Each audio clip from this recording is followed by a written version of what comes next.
जय हिंद दोस्तों, स्वागत है आपका हमारे YouTube चैनल में। आज की वीडियो में हम लेकर आए हैं आपके लिए यहाँ पर हिंदी साहित्य के बहुत ही महत्वपूर्ण क्वेश्चन आंसर। तो वीडियो को पूरा अवश्य देखना है। अगर आप चैनल पर पहली बार आए हैं तो चैनल को सब्सक्राइब कर लें, बेल आइकन दबाएं, ऑल पर क्लिक करें ताकि ऑल वीडियो की जानकारी आपके यहाँ तक पहुँचे। ज़्यादा से ज़्यादा वीडियो को शेयर करें और वीडियो को लाइक करना ना भूलें।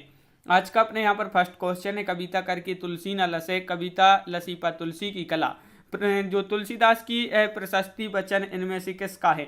तो ये जो प्रशस्ति वचन है ये किसका है ये बताने हैं आपके लिए। विद्यासागर उपाध्याय, हरिवोद या जगदम्बा प्रसाद हितैषी, नाभादास या जगन्नाथ दास रत्नाकर। तो आपका यहाँ पर जो सही आंसर है अयोध्या से उपाध्याय, हरिवोद, यानी कि विकल्प नंबर 1 आपका यहाँ पर सही आंसर है। ये जो क्वेश्चन है आपके किसी न किसी एग्जाम में जरूर पूछे गए हैं आपके, जैसे ये आपका 2017 में जीआईसी प्रवक्ता परीक्षा में पूछा गया है। अगला क्वेश्चन यहाँ पर क्या पूछा गया है, क्वेश्चन नंबर आपका यहाँ पर 72 है। इतना सुन के पात साहिजी जी अकबर साहिजी, आद शेर सोना नरहर दास चारण को दिया, इनके ढेड़ शेर सोना हो गया, रास वंचना पूरन भया, आम खास बरखास हुआ, इन पंक्तियों का संबंध है। तो इन पंक्तियों का संबंध किससे है ये आपके लिए बताना है। 84 वैष्णव की वार्ता से, या चंद छंद वर्णन की महिमा से, 252 वैष्णव की वार्ता से, या आईना अकबरी की भाषा वचनिका से। तो आपका यहाँ पर सही आंसर है, इनका जो संबंध है वह है आपका चंद छंद वर्णन की महिमा से। तो विकल्प नंबर बी आपका यहाँ पर सही आंसर है। अगला क्वेश्चन क्या पूछा गया है, यहाँ पर क्वेश्चन नंबर 73 पूछा गया है कि पाली भाषा की समय सीमा मानी जाती है। तो जो पाली भाषा है इसकी समय सीमा क्या मानी जाती है। आंसर अगर आपको मालूम है तो आप कमेंट में आंसर जरूर बताएं क्या होगा इसका सही आंसर। दो विकल्प में से ही आप बता दें यहाँ पर। तो पाली भाषा की जो समय सीमा मानी जाती है वह 1500 ईसा पूर्व से प्रथम शताब्दी तक। तो विकल्प नंबर बी आपका यहाँ पर सही आंसर है। विकल्प नंबर बी 73 का बी आपका राइट आंसर, बिल्कुल सही। विकल्प नंबर बी जिन्होंने यहाँ पर बताया है बहुत बढ़िया राइट आंसर। क्वेश्चन नंबर 74 आपसे यहाँ पर पूछा गया है, क्या पूछा गया है तो यहाँ पर देख लेते हैं कि कर्म के बिना वह लूला लंगड़ा, ज्ञान के बिना अंधा और भक्ति के बिना हृदय विहीन, क्या निष्प्राण रहता है। मैं वह जो है किसके लिए प्रयुक्त हुआ है। तो वह जो है यहाँ पर आपका वह लिखा है, तो यह जो है किसके लिए प्रयुक्त हुआ है, धर्म, भक्ति, ब्रह्म या श्रद्धा। तो आपका यहाँ पर सही आंसर होगा ये जो वह है वह किसके लिए प्रयुक्त हुआ है, धर्म के लिए। धर्म यानी कि विकल्प नंबर 1 आपका यहाँ पर सही आंसर है। क्वेश्चन नंबर आपका 75 यहाँ पर पूछा गया है कि निम्नलिखित में से धीरोदत्त नायक कौन है। तो यहाँ पर आपके लिए बताना है युधिष्ठिर है, माधव या दुष्यंत या भीमसेन। तो क्वेश्चन नंबर 75 का सही आंसर बताना है। 4 विकल्प आपके यहाँ पर दिए गए हैं। तो आपका यहाँ पर जो 75 का जो सही आंसर है वह है आपका यहाँ पर राइट आंसर क्या है। तो आपका बिल्कुल सही आंसर होगा 75 का यहाँ पर विकल्प नंबर डी यानी कि भीमसेन आपका यहाँ पर सही आंसर है। भीमसेन जिन्होंने बताया है उनका यहाँ पर सही आंसर है। अगला क्वेश्चन क्या पूछा गया है, तो अगला क्वेश्चन आपसे यहाँ पर पूछा गया है, देख लेते हैं। श्रृंगार रस की दृष्टि से कृष्ण किस प्रकार की नायक हैं, ये आपके लिए बताना है। तो आपका यहाँ पर जो सही आंसर है अनुकूल, दक्षिण, सठ या धृष्ट। तो ये आपके यहाँ पर 4 विकल्प दिए गए हैं। तो आपका यहाँ पर राइट आंसर क्या होगा, श्रृंगार रस की दृष्टि से कृष्ण किस प्रकार के नायक हैं। तो आपका यहाँ पर सही आंसर विकल्प नंबर बी यानी कि दक्षिण आपका सही आंसर है। दक्षिण आपका राइट आंसर बिल्कुल सही। क्वेश्चन नंबर आपका 77 यहाँ पर पूछा है रज्जू शब्द का हिंदी में अर्थ क्या होगा। यहाँ पर आपके लिए बताना है मछली, मेंढक, रस्सी या घोड़ा। तो रज्जू ये जो शब्द है आपका इसका हिंदी में अर्थ क्या होगा। क्वेश्चन नंबर 77 का सही आंसर आपके लिए यहाँ पर बताना है। तो 77 का जो सही आंसर है वह आपका यहाँ पर विकल्प नंबर सी यानी कि रस्सी। इसका अर्थ जो होता है वह क्या होता है, रस्सी आपका यहाँ पर सही आंसर है। क्वेश्चन नंबर आपका यहाँ पर 78 पूछा है कि फंतसी के बारे में कौन सा वक्तव्य सही नहीं है। देखिए सही नहीं है पूछा है आपसे यहाँ पर, तो आपका यहाँ पर सही आंसर है क्वेश्चन नंबर 78 का। तो आपका यहाँ पर जो सही आंसर है वह क्या है, तो फंतसी के बारे में कौन सा वक्तव्य सही नहीं है, तो आपका यहाँ पर विकल्प नंबर 1 राइट आंसर है कि फंतसी का प्रयोग यथार्थ सृष्टि के निषेध के लिए होता है। ये कथन कैसा, वक्तव्य कैसा है, सही नहीं है इसके बारे में, तो विकल्प नंबर 1 आपका यहाँ पर राइट आंसर होगा। क्वेश्चन नंबर आपका यहाँ पर देखिए विकल्प नंबर 1 राइट आंसर है। क्वेश्चन नंबर 79 यहाँ पर देख लेते हैं। क्वेश्चन नंबर 79 आपका पूछा है, टीजीटी में भी पूछा गया 2010 में, भारतीय नारी की समस्याओं को आधार बनाकर महादेवी वर्मा कौन सा ग्रंथ लिखा है, तो महादेवी वर्मा ने वह ग्रंथ लिखा है पथ के साथी, अतीत के चलचित्र, श्रृंखला की कड़ियां या इनमें से कोई नहीं।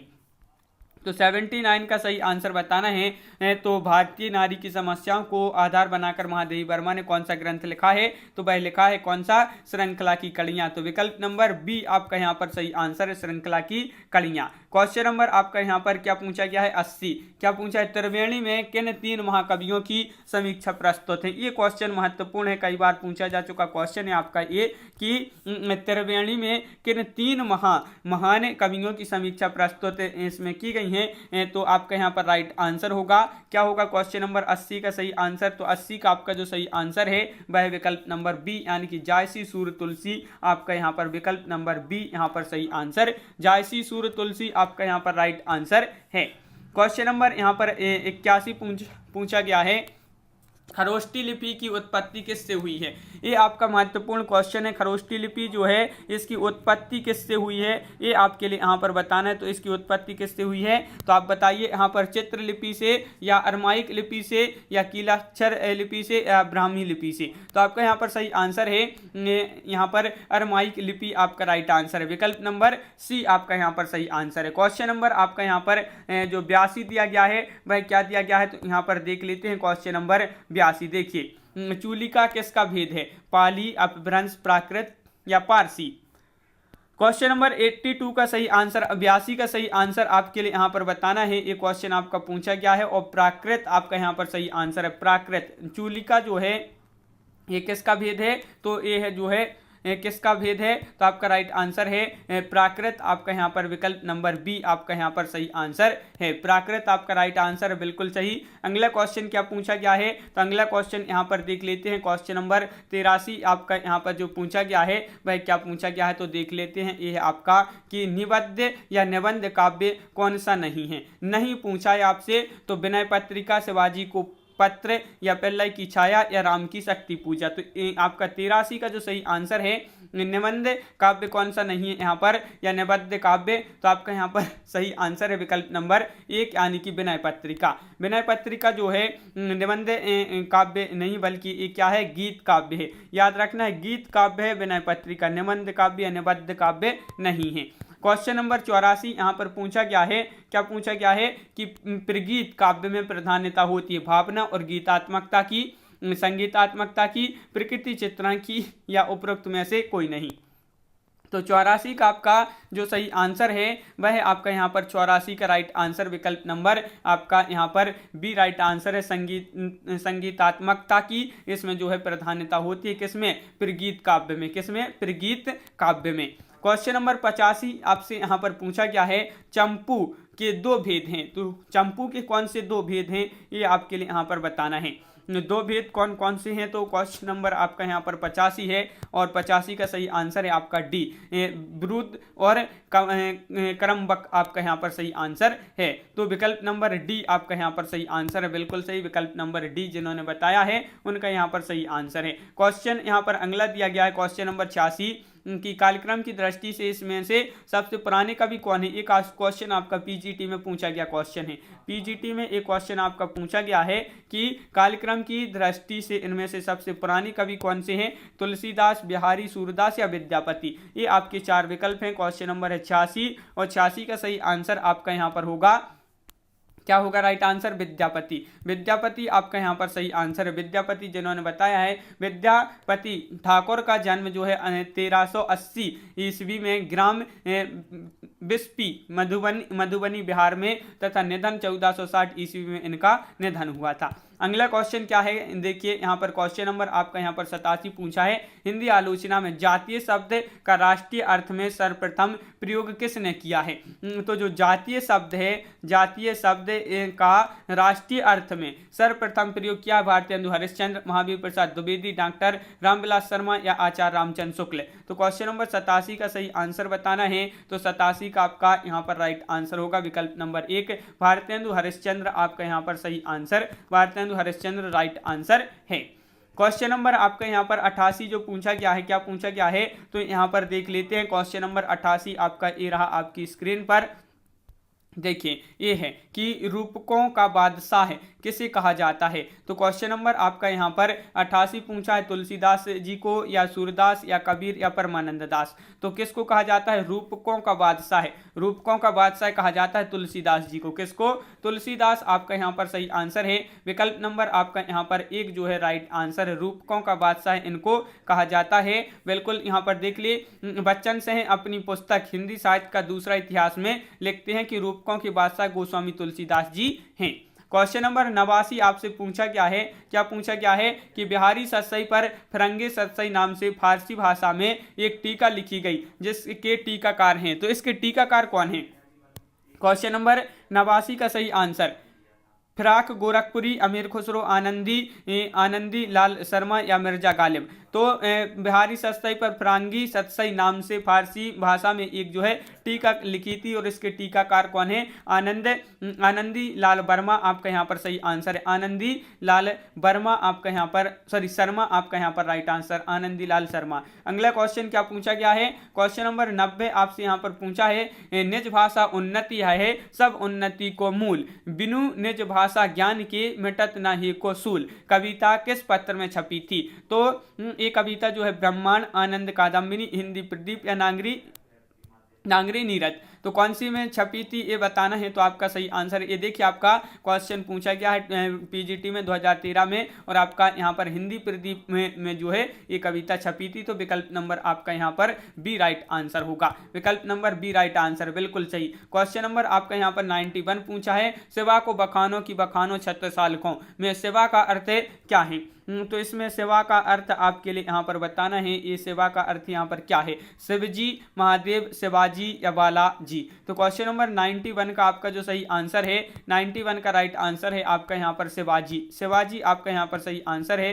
शिवाजी जिन्होंने बताया है उनका यहाँ पर सही आंसर है, विकल्प नंबर आपका बी यहाँ पर सही आंसर है। अगला क्वेश्चन क्या पूछा गया है? तो अगला क्वेश्चन आपसे यहाँ पर पूछा गया है, देख ले, ये रहा आपका क्वेश्चन नंबर 92। यदि प्रेम स्वप्न है तो श्रद्धा जागरण है, यह पंक्ति किस निबंध से ली गई है? यह पंक्ति बताना है कहाँ से ली गई, कौन से निबंध से ली गई है। तो बताइए, भाव या मनोविकार, कविता क्या है, या श्रद्धा भक्ति या करुणा। तो यह पंक्ति किस निबंध से ली गई है, कौन से निबंध से ली गई है? यदि प्रेम स्वप्न है तो श्रद्धा जागरण है, तो आपका यहाँ पर सही आंसर है ये कविता क्या है निबंध से ली गई है। तो विकल्प नंबर सी आपका यहाँ पर राइट आंसर है।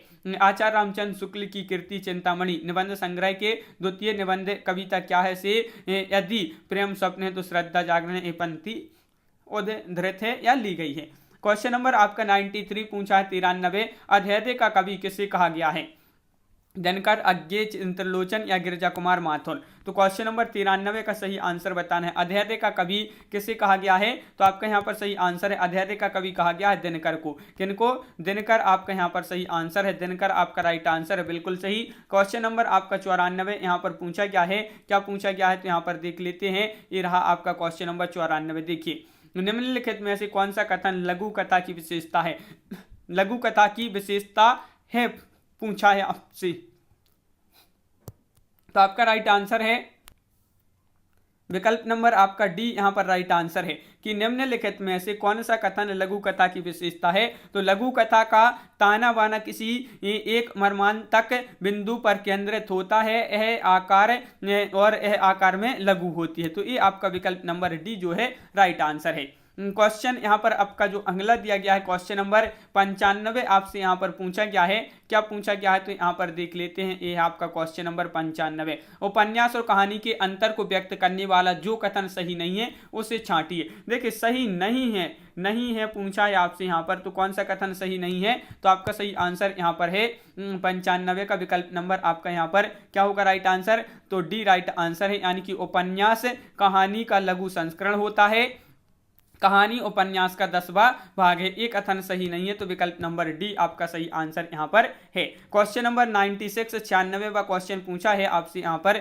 उपन्यास और कहानी का मूल अंतर है उसका आकार प्रकार, घटना का चयन, विषय निरूपण या पात्रों की विविधता। तो क्वेश्चन नंबर 96 का सही आंसर आपके लिए यहाँ पर बताना है। क्या होगा क्वेश्चन नंबर 96 का राइट आंसर? तो 96 का बी राइट आंसर है, विषय निरूपण आपका राइट आंसर है। उपन्यास और कहानी का मूल अंतर क्या है? उसका विषय निरूपण है, तो विकल्प नंबर आपका बी राइट आंसर है। क्वेश्चन नंबर आपका 97 यहाँ पर पूछा गया है, अनुकरण सिद्धांत की प्रणेता कौन है? अरस्तु है, रिचर्ड्स है, कॉलरिज है या वर्ड्सवर्थ है? तो यहाँ पर क्वेश्चन नंबर 97 का सही आंसर बताना है। 4 विकल्प दिए गए हैं। तो अनुकरण सिद्धांत के प्रणेता कौन है? तो आपका यहाँ पर जो सही आंसर है वह क्या है राइट आंसर? आपका सही आंसर विकल्प नंबर 1 अरस्तु आपका यहाँ पर सही आंसर है। अरस्तु आपका राइट आंसर है। अरस्तु जिन्होंने बताया है उनका यहाँ पर सही आंसर है। क्वेश्चन नंबर 98 का यहाँ पर पूछा गया है आपसे। क्या पूछा गया है? तो देखिए, आचार्य शुक्ल का निबंध संग्रह चिंतामणि का सर्वप्रथम किस नाम से प्रकाशित हुआ था? तो ये जो सर्वप्रथम प्रकाशित हुआ था तो किस नाम से प्रकाशित हुआ था? तो आपका यहाँ पर सही आंसर है विचार वीथी। विचार वीथी यानी कि विकल्प नंबर आपका डी राइट आंसर है। डी जिन्होंने बताया है उनका सही आंसर है। आचार्य रामचंद्र शुक्ल का निबंध संग्रह चिंतामणि जो है सर्वप्रथम किस नाम से प्रकाशित हुआ था? विचार वीथी राइट आंसर है, बिल्कुल सही। विचार वीथी जिन्होंने बताया उनका सही आंसर है। क्वेश्चन नंबर आपका यहाँ पर 99 पूछा है, भ्रमर गुफा के लिए दूसरा उपयुक्त नाम कौन सा है? तो बताइए वह दूसरा नाम कौन सा यहाँ पर है? तो आपका यहाँ पर राइट आंसर क्या होगा? क्वेश्चन नंबर 99 है, 99वां क्वेश्चन आपसे यहाँ पर पूछा गया है और आपका सही आंसर है विकल्प नंबर 1 ब्रह्मरंध्र आपका यहाँ पर सही आंसर है। विकल्प नंबर 1 जिन्होंने बताया उनका सही आंसर यहाँ पर है। अगला क्वेश्चन क्या पूछा गया है? यहाँ पर पूछा है, साहित्य मनुष्य के अंतर का उच्छलित आनंद है, ए कथन किसका है? ये कथन बताना है। ये कथन किसका है? तो आपका यहाँ पर राइट आंसर होगा किसका ये कथन है? तो आपका सही आंसर बिल्कुल सही, आचार्य नंदुलारी वाजपेयी, डॉक्टर नगेंद्र, आचार्य हजारी प्रसाद द्विवेदी, आचार्य रामचंद्र शुक्ल। तो ये कथन किसका है? विकल्प नंबर बी यानी कि आचार्य हजारी प्रसाद द्विवेदी आपका यहाँ पर सही आंसर है। विकल्प नंबर बी आपका यहाँ पर सही आंसर है। आचार्य हजारी प्रसाद द्विवेदी के अनुसार साहित्य वस्तुतः मनुष्य का वह उच्छलित आनंद है जो उसके अंतर में अटाए नहीं अट सका था। तो ये जो है आपका यहाँ पर द्विवेदी जी का ये कथन है, तो विकल्प नंबर आपका बी यहाँ पर सही आंसर होगा। तो बिल्कुल सही, यहाँ पर अपने बहुत ही महत्वपूर्ण क्वेश्चन कंप्लीट हुए। कैसा लगा ये वीडियो आप कमेंट में जरूर बताएं। अगर आप चैनल पर पहली बार आए तो चैनल को सब्सक्राइब कर लें, बेल आइकन दबाएं, ऑल पर क्लिक करें ताकि ऑल वीडियो की जानकारी आपके यहाँ तक पहुंचे। ज़्यादा से ज़्यादा वीडियो को शेयर करें ताकि अन्य लोग भी यह वीडियो देख सकें और वीडियो को लाइक करना ना भूलें। तो आज की वीडियो में बस इतना ही। सभी के लिए बहुत बहुत धन्यवाद। सभी लोग शेयर अवश्य करें वीडियो को। तो सभी के लिए बहुत बहुत धन्यवाद। जय हिंद।